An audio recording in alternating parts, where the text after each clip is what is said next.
자, 다른 관점으로 궁금한데요. 지금 내 집 마련 안 하면 앞으로 분양가는 더 오를 텐데 집 마련하기 더 어려워지는 거 아닐까요? 분양가가 향후 더 내려올 요소가 있을까요? 자, 분양가에 대해서는 우리가 잘 생각해 보셔야 됩니다. 분양가가 왜 오른다고 생각하죠? 언론에서 분양가는 계속 오를 것, 이 이야기를 하고, 요 핵심의 두 가지는 지금 말씀하시는 원자재 가격, 그 다음에 두 번째는 인건비죠. 자, 그러면은 첫 번째로 원자재 가격이 오른 만큼 분양가가 올랐느냐, 이 부분을 보셔야 되겠죠. 그랬을 때 분양가가 지난 7년 거밖에 안 나와서요. 자, 7년 평균 상승률을 보시면요, 물가가 평균 7년 동안 1.84% 오를 동안요, 분양가는 6에서 8%까지 올라갔습니다. 즉 8%씩, 이거는 그 7년 평균이니까요, 7년 동안에 물가는 한 14% 오를 동안에 많이 올랐을 때는 56%의 분양가가 올랐다는 소리죠. 그러면은 이미 원자재 가격이 지금 급등하더라도 원자재 가격을 반영하고도 남아요. 아니 14% 올랐는데 여기는 인건비도 들어가고 뭐 땅값도 들어가고 그러지 않을까요? 이렇게 생각하시면은 분양가 중에서 땅값 비중이 있고 분양가 비중이 있고 뭐 건설비 비중이 있고 막 이런 거 있잖아요. 여기서 얘가 전체적으로 14%가 증가하는 건데, 그러니까 이미 많이 반영이 됐다. 그리고 또 한 가지 보여드릴 지표가, 저희가 이거 많이 보여드렸던 건데, 자, 연구 자료입니다. 건설 원가 비중에서 여기서 어디서 했냐? 이거 우리가 한 게 아니고요, 모 투자증권에서 분석을 한 내용인데, 자, 보시면은 2022년 기준으로 매출 원가율이 21년 대비 1.2%포인트 이상 상승할 것이다. 아니, 물가가 어마어마하게 올렸는데, 그래서 보시면은 원가에서 재료비 노출도는 30% 내외이고, 매입 단가보다 더 중요한 건 매입량이 중요하다. 그래서 자재비 걱정을 그렇게까지 해야 될 시기가 아니다. 그래서 보시면은 재료비 비중은 23.8%에서 26.8%, 즉 재료비 비중이 총 단가의 30%도 차지하지 않는다.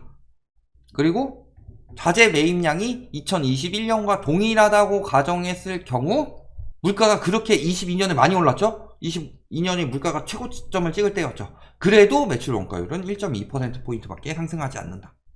그러니까 핵심은 첫 번째, 원자재비가 어마어마한 비중을 차지한다? 이거요? 아니죠. 그냥 분양가를 높이기 위한 술책입니다. 두 번째, 땅값이 떨어지고 있습니다. 보시면은 보통 한 절반가량이 땅값이에요. 지금 그 막 언론에서 분양 원가 막 분석했을 때, 경실련이 뭐 분석했을 때 어쩌고저쩌고 하는데 절반 이상이 땅값이에요. 이거는 잘 생각해 보셔야 될 게, 강남이라고 특별히 고급 자재로 짓지 않습니다. 한남이라고 특별히 더 고급 자재로 짓지 않아요. 한남이 땅값이 제일 비싼 땅 중에 하나죠. 특별히 더 고급 자재로 짓지 않았다는 거는 우리가 한남더일만 보더라도 알아요. 한남더일도 층간소음이 심각하다. 그러면은 자재비는 특별히 차이가 없다는 소리죠. 한남동에 짓든, 아니면 저기 고덕신 도시에 짓든, 아니면 저기 뭐 화순군에 짓든 자재 차이는 거의 없는데 분양가는 왜 그렇게 차이가 많이 날까요? 땅값 차이죠. 진짜로 땅값은 대부분이 땅값을 차지해요. 저기 평당 한 700도 안 들어갈걸요? 그런데 그 핵심이 되는 땅값이 떨어지고 있습니다. 거래량도 떨어지고 가격도 떨어지고 있어요. 그 다음에 인건비 올라가는 건 인정. 그러니까 저희가 지금 계속 말씀드리는 게, 원가를 왜 공개 안 하냐, 이거잖아요. 왜 원가를 공개를 안 할까요? 원가 공개를 하면은 주택의 질이 떨어진대요. 원가에 맞춰서 짓느라고. 말 같지도 않은 소리지. 원가에 맞춰서 지으면 더 질이 올라가겠죠. 원가에 맞춰서 지어가지고 수익을 최대한 줄이는데 어떻게 질이 떨어져요? 이런 것들만 보시더라도 분양가가 안 내려온다는 생각은요, 언론에서 자꾸 당신들에게 가스라이팅을 시키는 거예요. 왜냐면 그래야지 지금 당장 분양받고 지금 당장 매매하니까. 근데 말씀드리지만 기본적으로 건설사에서 할인 분양을 하죠. 할인 분양을 왜 하겠어요? 물론 손실을 줄이기 위해서 하는 거겠지만 그만큼 할인할 수 있는 여력이 되도록 지었다는 소리예요. 그래서 보시면은 그런 이야기가 있어요. 분양률 70%가 신용도를 가른다. 왜냐면은 통상적으로 분양률 70% 기점으로 봤을 때 70% 내외를 기록하면 전반적인 대금 회수가 가능하다. 즉 1000채 지어서 700채 분양하면은 원금 회수가 가능한 정도다. 이자나 뭐 이런 것까지 다 해가지고. 그럼 요 300채가 마진이라는 소리죠. 이만큼의 마진이 남으니까 당연히 할인 분양도 할 수 있는 거죠. 그러면 저 마진은 어떡하겠어요? 저것도 지금 기준이 아니에요. 지금 70%가 기준이라고 하니까 70%를 기준으로 생각을 하는데 그 이상? 한 60%만 돼도 충분히 될걸요? 되는 곳들은? 땅을 옛날에 샀다든가. 저 70% 마진율을 생각을 하는 거는 어디냐면은 재건축 아파트들 이런데 그런 이야기 하는데요. 재건축 아파트가 그만큼 거품이 심하다는 소리예요. 분양가 거품이. 왜냐? 내 집을 새 집으로 만드는데 남의 돈으로 만들고 싶거든. 그러니까 분양가 어마어마하게 비싸게 만드는 거고. 그러니까 지금도 보세요. 전매제한 풀린다니까 막 4억 피 붙여서 팔려고 하고 막 그러잖아요. 준천 주고. 팔려요. 근데 4억 피가 붙었다는 거지 4억 피 붙여서 팔렸다는 게 아니죠. 이런 것들 계속 진행이 되면요. 결국에는 분양가 역시도 수요와 공급에 따라서 맞춰진다. 자, 그리고 저기 원자재 이야기를 자꾸 하시는데 원자재 그렇게 좋은 거 안 써요. 우리 저기 분양 받아보신 분들 알 거예요. 모델하우스랑 똑같이 진행이 되고 있나. 모델하우스처럼 돼요?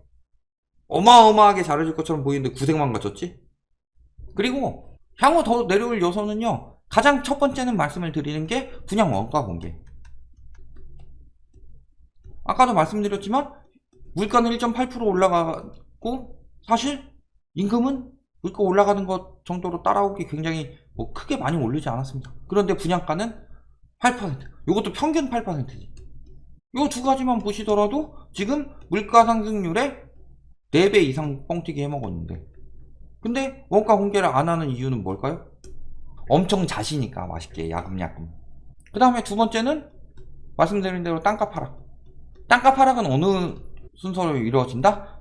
보통은요 외국 같은 경우는 땅값이 올라가면서 주택 상가가 올라간다면요 우리나라는 기이한 구조인 게 주택 가격이 올라가고 얘가 땅값을 올려서 얘가 상가 가격을 올려요.